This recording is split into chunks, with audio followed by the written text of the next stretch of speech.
Tim Resmob Polda Sulawesi Selatan berhasil membongkar pabrik rumahan pembuatan senjata api rakitan berkat laporan warga yang curiga dengan pengiriman barang tujuan Jakarta di Bandara Sultan Hasanuddin Makassar.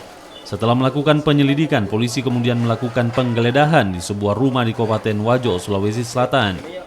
Dari hasil penggeledahan, polisi menemukan 47 senjata rakitan berbagai jenis dan senjata angin serta puluhan butir peluru tajam.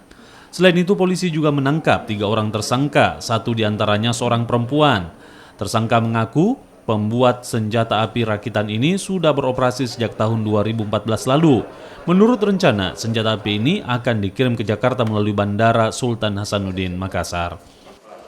Untuk saat ini, dari beberapa saksi yang kita periksa dan kita tangkap, ternyata diantaranya baru 5 dinyatakan dijadikan tersangka.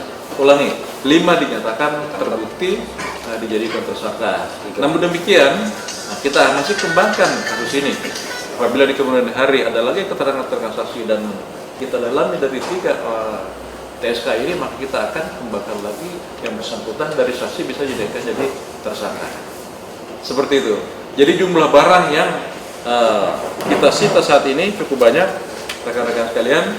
Ini kalau kita lihat itemnya itu ada sekitar 35 item, 43 yang diawali tadinya hanya 35, begitu dikembangkan lagi jadi menjadi 43.